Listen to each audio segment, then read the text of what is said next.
Mapagpalang araw mga kabayan. Ito yung update nitong aking tanim na grafted na egg fruit o kung tawagin sa Tagalog ay tisa. At makikita nyo malusog yung kanyang mga bulas, may verde ang dahon.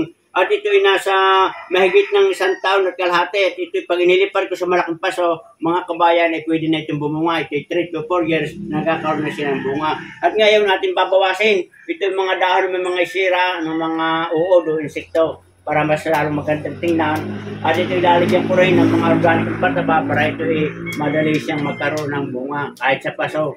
Yan mga kabayan.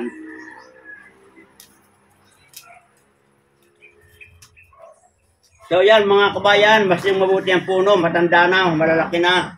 At yan talagang pwede na siyang mamunga at lang lalagyan ng mga organikong pataba na pampabunga at tulad ng complete fertilizer. So yan mga kabayan, good luck and good health at sana kayo na siya sa binahagi kong update ng jackfruit or tisa.